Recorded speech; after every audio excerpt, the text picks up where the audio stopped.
ప్రియతమ నాయకులు, తండ్రికి తగ్గ తనయుడు, రాష్ట్ర ప్రజల ఆశాజ్యోతి, తెలుగుదేశం పార్టీ జాతీయ ప్రధాన కార్యదర్శి, విద్యా ఐటీ శాఖ మాత్యులు, గౌరవనీయులైన శ్రీ నారా లోకేష్ బాబు గారి జన్మదినం సందర్భంగా ఈరోజు రాయచోటి పట్టణంలో గౌరవ మంత్రివర్యులు మండిపల్లి రాంప్రసాద్ రెడ్డి గారి ఆధ్వర్యంలో మెగా రక్తదాన శిబిరాన్ని ఈరోజు ఏర్పాటు చేయడం జరిగింది.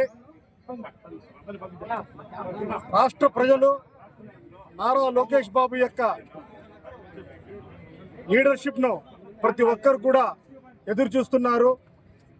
మనం చూస్తున్నాము, యువతకు ఉద్యోగాలు ఇవ్వాలని చెప్పి ఎన్నికల ముందు ఇచ్చిన హామీ ప్రకారంగా 20 లక్షల ఉద్యోగాలను ఇచ్చే విధంగా మరి నైపుణ్యాభివృద్ధి శిక్షణ సంస్థ ద్వారా 20 లక్షల ఉద్యోగాలు ఈ 5 ఏళ్లలో పూర్తి చేయాలనే ప్రణాళికను కూడా మన నారా లోకేష్ బాబు గారు రూపొందించడం జరిగింది.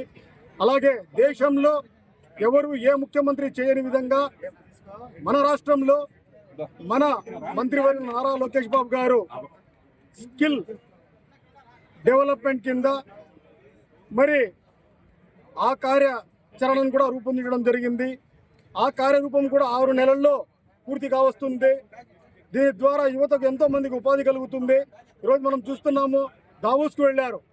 మన రాష్ట్రంలో పరిశ్రమలు లేవు, పరిశ్రమలు రావాలి అంటే పారిశ్రామికవేత్తలు కావాలి.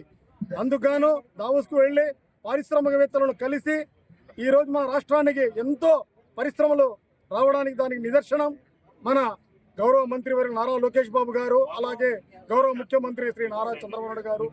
ఈరోజు ఈ రక్తదాన శిబిరానికి ఇచ్చేస్తున్న ప్రతి ఒక్కరికి కూడా పేరు పేరున నా ధన్యవాదాలు తెలియజేస్తున్నాను. అలాగే మన గౌరవ మంత్రివర్యులు మండిపల్లి రాంప్రసాద్ రెడ్డి గారికి కూడా ప్రత్యేక ధన్యవాదాలు తెలియజేస్తున్నాను. జై చంద్రబాబు, జై తెలుగుదేశం.